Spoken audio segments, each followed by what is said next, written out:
Entonces ya empezamos a entrar en el campo de la epidemiología con estos conceptos, ¿ok? ¿Qué es lo que les pareció más interesante de la discusión que tuvimos hoy en la mañana, de la presentación que hubo hoy en la mañana sobre la evolución del estudio de enfermedades en epidemiología? ¿Cómo ha ido cambiando, cómo se han ido estudiando estas enfermedades? ¿Qué me puede decir, para empezar, cuáles son las principales características de los métodos que usamos actualmente, que hemos indicado en la clase? De repente ahora hay más facilidad para la recopilación de los datos, Ya, como sí, programas como el Excel, ¿no? Puedes eso de cambiar todas diferentes maneras. datos. Podemos recopilar datos de una manera Más fácil. sistemática, más fácil utilizando diferentes softwares y también analizarlos, ¿no? Hay Sí. muchos softwares estadísticos Que te vamos a conocer permiten. un poco de Stata en este curso sin final.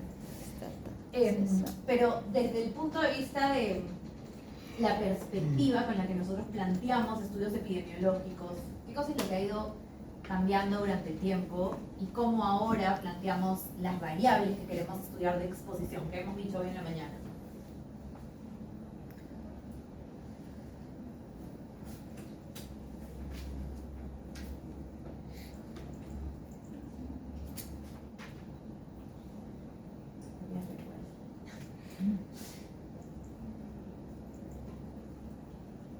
Hemos dicho que hemos avanzado de evaluar, digamos, factores específicos como presencia o ausencia del microorganismo o, digamos, variables mucho más específicas y propias del individuo. Hemos migrado hacia una evaluación de cómo interactúan factores a diferentes niveles para que al final se produzca una enfermedad, ¿no es cierto? Entonces, por ejemplo, si nosotros hablamos de la infección por leptospira, obviamente tiene que estar presente la bacteria, ¿no es cierto?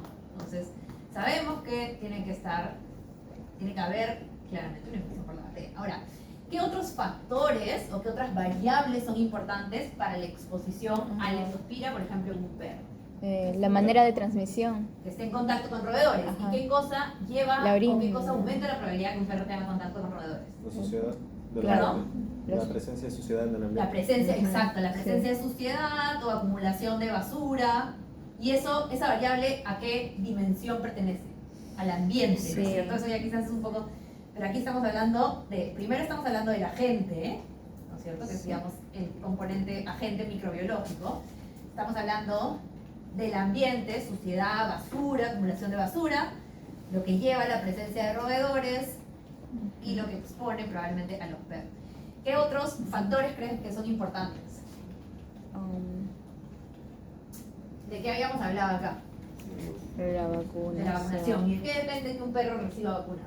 Que si tiene dueño o no, que no Si sea tiene callejero, dueño o no. que no ¿Qué sea más? callejero. Disponibilidad de médicos. Disponibilidad de vacunas. La economía del dueño. Y la economía del dueño. Entonces, Ujú. ahí ya estamos introduciendo factores del propietario e incluso algunos factores que son, o que podríamos medir quizás un poco mejor con métodos cualitativos, como nivel de conocimiento del propietario. ¿Qué tanto miedo tiene el propietario de que su perro se infecte con esta enfermedad?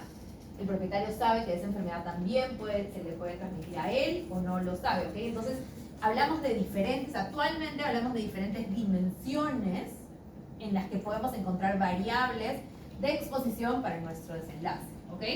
Y hoy vamos a hablar, ahorita en esta teoría, hoy es una de las pocas prácticas temporales teoría, vamos a hablar de las diferentes dimensiones que consideramos en la transmisión de enfermedades, ¿ok? Entonces, ese es un breve repaso de la clase de hoy en la mañana. ¿Alguien tiene alguna consulta? Profesora, Sí. dijo que había la variable de exposición y la de Ajá. protección. Como Las variables de exposición se pueden clasificar, Subdividir. por ahora subdividir, Ujú. como factores de riesgo o como factores de protección.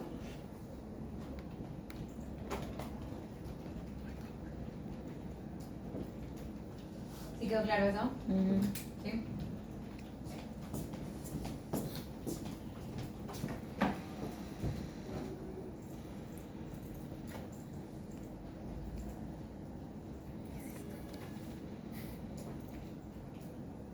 Auxilio.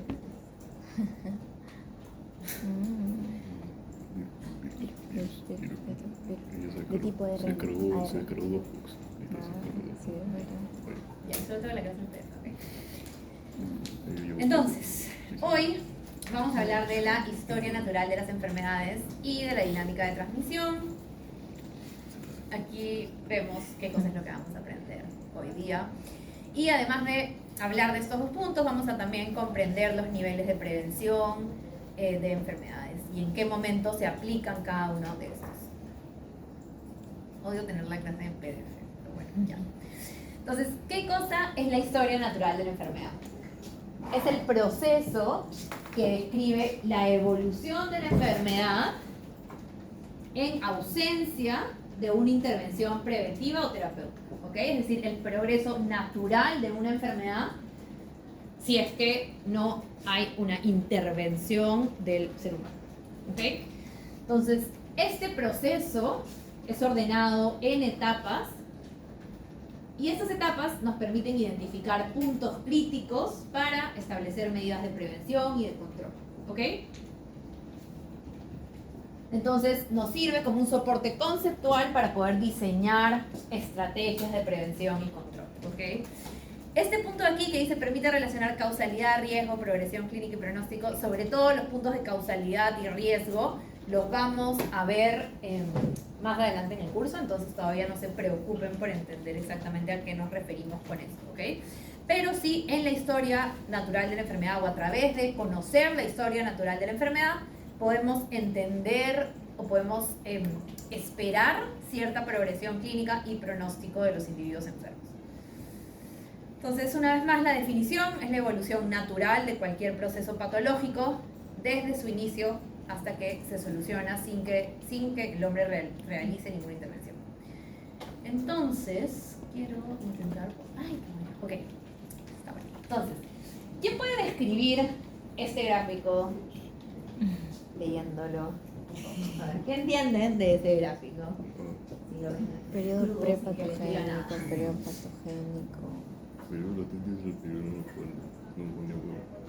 Periodo prepatogénico. Latentes, no, latentes. Prepatogénico todavía no causa daño. Periodo sintomático ya se muestran signos. Latente es incubación. Periodo de incubación creo que sí, pero eso es arriba. Mira el verdecito. Pero periodo de incubación tampoco todavía no hay signos. Se supone que todavía. Entonces, está dividido en dos, para empezar. Eso lo podemos ver todos, ¿verdad? Sí. ¿Qué cosa muestra el gráfico en verde? Infección. La dinámica de una infección. ¿Y qué cosa muestra el gráfico en rojo? De una enfermedad La ya. dinámica de la enfermedad, Ya es ¿cierto? De la enfermedad. presentación, es decir, de la presentación clínica de la enfermedad, ¿ok? Entonces, ambas inician con la infección, ¿no es cierto? Y en la dinámica de infección vamos a tener un periodo latente y luego un periodo infeccioso. Entonces, ¿qué significa un periodo latente? Que no es infeccioso. Que no es infeccioso, muy bien. Es decir, que no puede ese individuo contagiar a otro individuo, ¿cierto? Luego viene el periodo infeccioso, es decir, el periodo en el que podemos contar que un individuo puede contagiar a otro u otros. Y luego viene el proceso de, digamos, recuperación o cuando pasa a no infeccioso, ¿ok? Cuando una infección, digamos, termina, el animal o el individuo puede morir o puede estar aparentemente sano y dentro de, digamos, o como posibilidades dentro de un individuo que está sano, puede quedar inmune o protegido a una reinfección. Puede estar sano, pero quedar como portador de la infección. O puede estar sano en ese momento, pero quedar susceptible a reinfectarse en un futuro. ¿Ok? Dentro de la dinámica de la enfermedad, tenemos entonces también, empieza con la infección. Y tenemos al inicio el periodo de incubación. ¿Quién recuerda qué cosa es el periodo de incubación?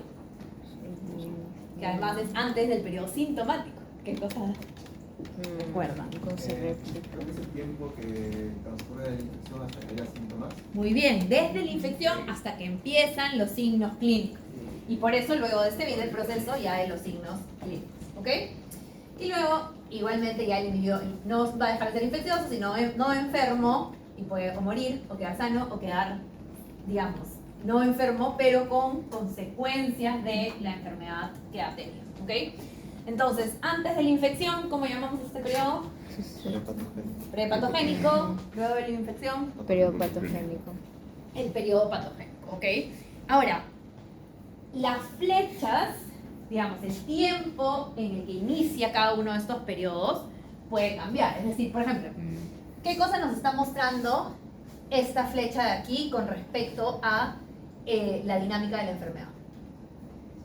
Cuando empieza el periodo infeccioso, es decir, cuando este individuo puede contagiar a otros, ¿en qué momento está en la dinámica de la enfermedad? Antes de que aparezcan los signos clínicos. ¿Perdón? Antes de que aparezcan los signos clínicos. En el periodo de incubación. ¿Y Claro. cuál es el riesgo de eso pensándolo poblacionalmente? De que no somos capaces de detectarlo y puede ser capaz de contagiar. Exactamente. Y ese era uno de los problemas que veíamos en la pandemia del COVID, ¿no es cierto? Muchas personas decían, no, yo me siento bien, no estoy infectada de ninguna manera, pero...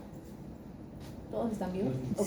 Podía contagiar la enfermedad o podría contagiar el virus, en ese caso, a otros individuos, ¿no es cierto? Entonces, cuando tenemos una enfermedad altamente contagiosa y que tiene consecuencias clínicas severas, eso es realmente un problema, porque no es difícil detectar a individuos antes de que sean sintomáticos, a menos que hagamos un tamizaje en la población o que estemos haciendo diagnósticos constantes. Por eso es que en COVID, sobre todo en países desarrollados, se hacían pruebas constantemente. En esa época yo estaba haciendo mi doctorado en Estados Unidos y tenía que ir, había...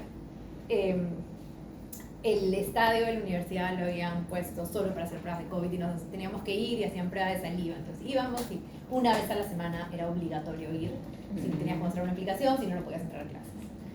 Entonces, solo con un sistema que permite pagar esa cantidad de pruebas, esto deja de... Solo en ese caso deja de ser un problema, pero generalmente es un problema. ¿Ok? Pasa, sí.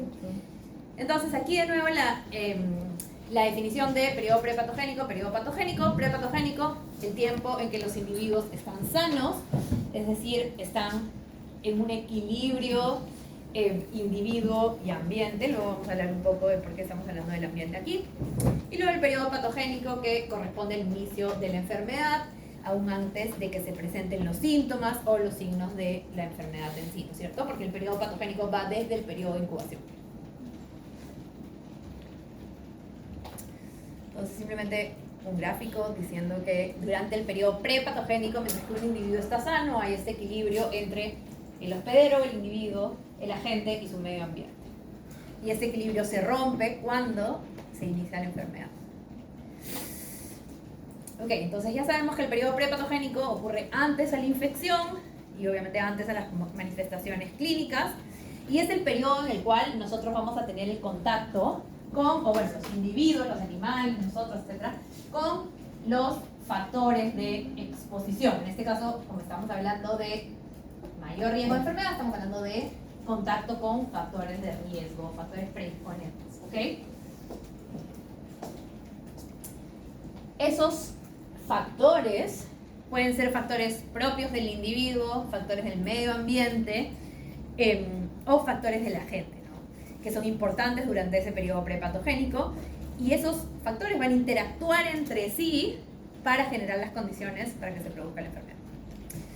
Dentro del periodo patogénico tenemos primero la etapa subclínica o el periodo de incubación, que ya dijimos que es el periodo entre la infección hasta que se presentan los signos clínicos. ¿Qué cosa está pasando? El agente se está multiplicando y está produciendo los cambios en celulares y los cambios en el organismo para que este individuo presente signos, o que van a resultar en los signos clínicos. Y como ya indicamos, en esta etapa los individuos no tienen síntomas, solo pueden ser detectados con pruebas de laboratorio, y hablamos de los problemas asociados con esto, sobre todo si es que el individuo ya es infeccioso para otros. Una definición importante, el horizonte clínico, que es el momento en el que aparece la primera manifestación de la enfermedad. Y luego ya hablando de la etapa sintomática en el periodo patogénico, esta etapa sintomática se da por la respuesta fisiológica del hospedador frente al agente patógeno y representa algo que conocemos como enfermedad propiamente dicha. ¿Ok? Y el nivel de signos clínicos que va a tener el individuo va a depender de qué tan agresivo es ese agente causante. ¿Ok? Ahora, no todas las enfermedades tienen una historia natural tan lineal como periodo de incubación, periodo sintomático e individuo sano, ¿no es cierto? Por ejemplo, ¿alguien sabe cómo es la progresión clínica de Ehrlichia canis o de la erliquiosis monocítica canina?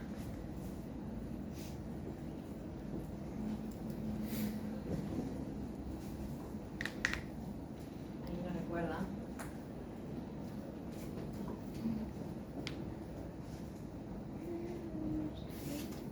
No es igual tampoco en todos los animales, pero muchos, digamos, puede ser posible que animales presenten primero una fase aguda de la enfermedad, luego una fase subclínica de la enfermedad y luego una fase crónica de la enfermedad, en la que ya hay cambios a nivel de la médula ósea, pancitopenia, y ya la respuesta al tratamiento en ese momento es muy mala, ¿no es cierto? Entonces, esa es una progresión que no necesariamente sigue esta etapa subclínica y luego infecciosa y luego sana, ¿no es cierto? Podemos tener al inicio esta etapa clínica, que luego evoluciona a subclínica y luego a crónica, ¿ok?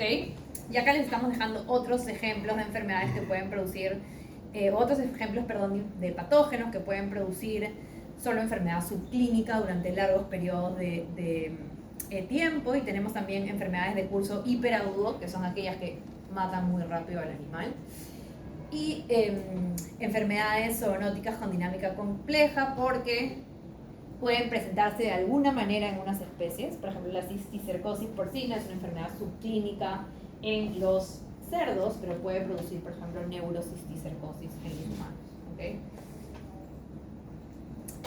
Y luego tenemos el periodo de resolución, que en realidad no siempre es resolución porque puede ser acompañado de secuelas.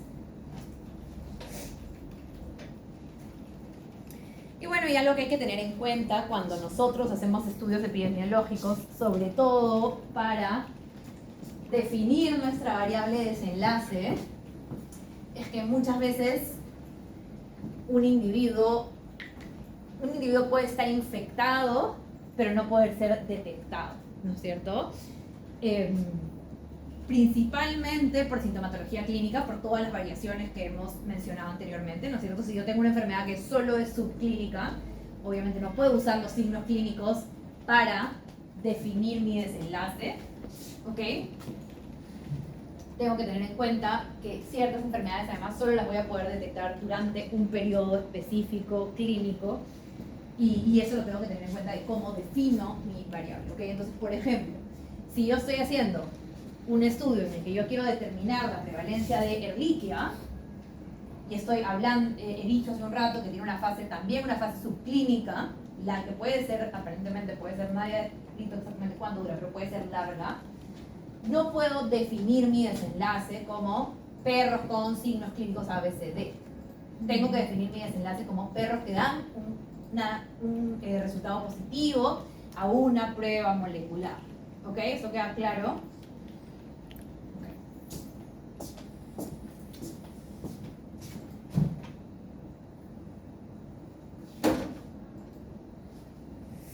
Ok, ¿alguna consulta hasta aquí sobre la historia natural de la enfermedad? ¿No? ¿Todo claro? Básicamente esta clase son básicamente más conceptos de epidemiología, y ya desde la próxima clase va a ser más divertido con ejercicios. Ok, entonces hablemos de la dinámica de prevención de transmisión de enfermedades y luego hablamos de los niveles de prevención. En realidad estos creo que son temas que ustedes ya los han visto en otros cursos, me imagino, ¿no? Más o menos. De alguna manera, ok. Entonces, ¿qué cosa es el estudio de la dinámica de transmisión? Básicamente cómo se transmiten las enfermedades o cómo se propagan dentro de una población a lo largo del tiempo, ¿ok? Y para eso tenemos que considerar factores del agente causal, del hospedero y del medio ambiente. ¿Okay? Y entonces tenemos que pensar, y eso está relacionado a lo que hablamos en la mañana, que analizamos los factores de exposición como algo multifactorial, ¿okay? Como un fenómeno multifactorial. tenemos que considerar cuáles son los factores del hospedador que vamos a considerar o que son importantes para la enfermedad que estamos estudiando, cuáles son los factores ambientales y cuáles son los factores del agente etiológico, ¿ok? Y hay un grupo de enfermedades en las que podemos incluir una dimensión más en esta triada aquí. ¿Qué grupo de enfermedades creen que incluye una dimensión más? Digamos, acá tenemos la dimensión hospedero, ambiente, agente. Las metaxénicas. Las con metaxénicas, ¿no es vectores. cierto? Las Sí. enfermedades transmitidas por vectores. Ahí también tenemos que considerar las características del vector. ¿Cuál es la especie del vector? ¿Qué tanto las variables ambientales afectan las dinámicas de ese vector, las poblaciones de ese vector, etcétera, etcétera? ¿Ok? Entonces, ¿qué cosa entienden por eso? Por esto que dice aquí. El agente etiológico es un factor que, por su presencia o ausencia, es condición necesaria, pero no suficiente para la ocurrencia de una enfermedad. Dicho más simple, el agente etiológico es una causa suficiente, pero no necesaria. Perdón, una causa necesaria, pero no suficiente para la presencia de una enfermedad. ¿Qué entienden por eso? Necesaria y no suficiente. De que un agente, como por ejemplo la Erisipela porcina, ¿Ya? que corresponde a una bacteria en porcinos, puede llegar a infectarlo, pero su sistema inmune en los primeros días lo defiende, puede incluso no darse signo de la enfermedad. Exactamente. Entonces, para que exista, por ejemplo, para que una persona tenga tuberculosis, tiene que estar sí o sí, tiene que existir una infección por Mycobacterium tuberculosis, ¿ok? Es necesaria. Sin embargo, hay muchas personas infectadas con Mycobacterium tuberculosis que no desarrollan tuberculosis, entonces no es suficiente, ¿ok? Como mencionamos en la mañana, tienen que estar presentes otras características del individuo, como por ejemplo una baja en los niveles del sistema inmune o una inmunosupresión, ¿ok? Agentes etiológicos, ya todos los conocen, existen muchos agentes etiológicos que causan enfermedades infecciosas en animales, humanos y muchas que pueden ser zoonóticas. Cryptococcus. Sí. Entonces, Sí, hay sí. ciertas características del agente etiológico que son importantes para la dinámica de transmisión de enfermedades. Primero tenemos a la infectividad, que es la capacidad que tiene un agente etiológico para penetrar y multiplicarse en el hospedero. Y como todas las características que vamos a hablar, estas varían entre las diferentes especies de agentes etiológicos. La patogenicidad, que es la capacidad para provocar e inducir lesiones que ocasionan enfermedad en el individuo. Tenemos también microorganismos con alta patogenicidad, moderada patogenicidad y baja patogenicidad en ciertas especies. Entonces, patogenicidad es diferente que infectividad. Acá podemos ver las dos definiciones. Patogenicidad es la proporción de infectados que se enferman, o da la proporción de infectados que se enferman, mientras que infectividad es la capacidad de infectar al individuo, ¿okay? Entonces, pueden existir diferentes combinatorias de estas variables en los patógenos. Por ejemplo, rabia tiene alta infectividad y alta patogenicidad. Parvovirus tiene alta infectividad, alta patogenicidad también. Mientras que la cisticercosis porcina tiene alta infectividad en zonas endémicas, pero baja patogenicidad, ¿ok? Y enfrentamos a nivel poblacional un problema cuando tenemos alta infectividad con baja patogenicidad, porque son enfermedades que se van a diseminar rápidamente, que no nos vamos a dar cuenta, y vamos a tener un alto número de individuos infectados. Ese es virus, ¿no? Esos agentes tienen factores de virulencia, esto ya lo conocen de sus clases de microbiología, que son básicamente sustancias que son producidas por los microorganismos que pueden causar daño al hospedero. Y la inmunogenicidad, que es la capacidad que tiene para inducir una respuesta del sistema inmune. Que es inmunogénico, ¿no? Y por último, creo variabilidad y viabilidad. La variabilidad es la capacidad de adaptación del agente a condiciones cambiantes del hospedero. Entonces, ¿cuál es el patógeno más reconocido por su alta variabilidad? Los virus que Hay un virus mutaciones. especialmente que es reconocido por su alta variabilidad. Que cambia mucho. ¿Quién recuerda? SARS-CoV. El tipo No. ARN, pues, ¿no? Influenza. Oh, ¿cierto? El virus de la ya. influenza es un virus que tiene muy alta variabilidad. Y la viabilidad es la capacidad de sobrevivir fuera del hospedero o en el ambiente. ¿Ok? Luego tenemos al hospedero, que es el organismo vivo que permite el alojamiento del agente infeccioso, que puede o no sufrir la acción de dicho agente. La susceptibilidad es la probabilidad de desarrollar o no una enfermedad. Y va a depender de las características intrínsecas del individuo, es decir, las características propias del individuo y las características extrínsecas. ¿Ok? ¿Cuáles son ejemplos de características intrínsecas? Edad, sexo, especie, etc.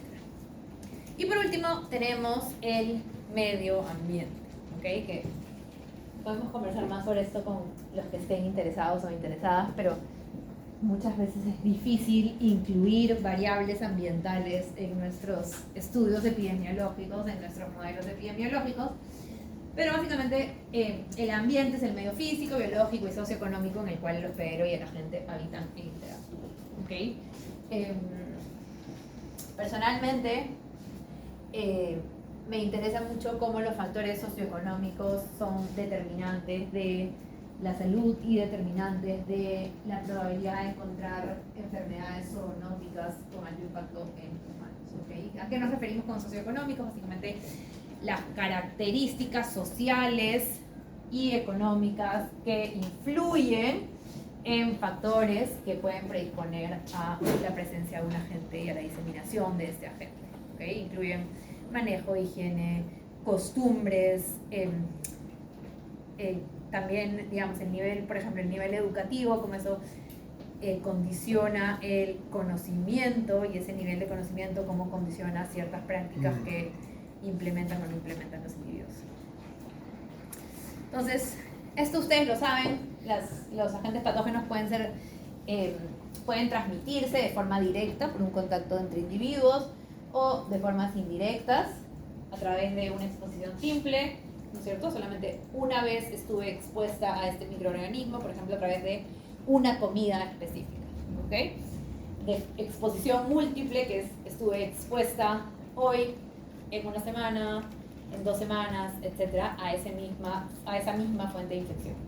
Y continua, por ejemplo, el agua que toman los animales en un estado, ¿no? Están continuamente expuestos a esa misma fuente de agua. Y luego tenemos la transmisión a través de vectores, que son muy interesantes también. Ahora, tenemos una serie de conceptos aquí. Yo quiero darles unos minutos para que busquen qué cosa es. Vamos a ver hoy qué cosa es endémico y epidémico, son definiciones. Quiero darles 5 minutos para que busquen qué cosa es la inmunidad de rebaño y por qué es relevante en epidemiología. Inmunidad de rebaño.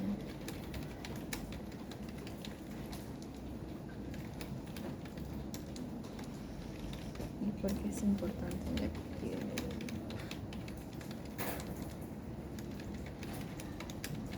Inmunidad grupal.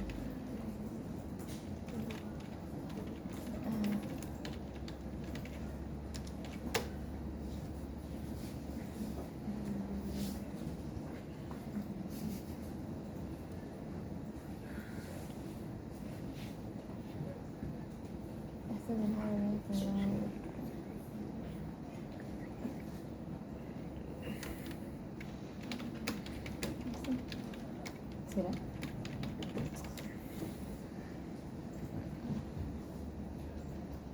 ¿Por eso la inmunidad grupal es igual a la inmunidad de rebaño? ¿Perdón? ¿Esta inmunidad grupal es lo mismo que nos pide inmunidad de rebaño? ¿Ese es el Gordis? Sí. Yo creo que lo pueden haber traducido así, sí. Como herd immunity, es en inglés, pero es ¿Será? sí.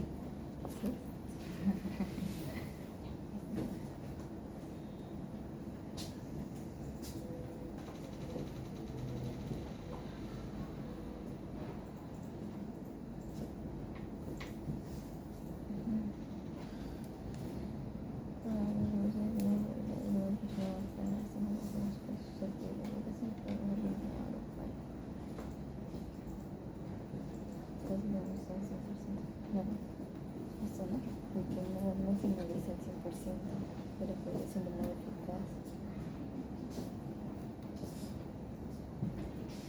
Pero de todas maneras vamos a estar protegidos porque hay una grupal, ¿no?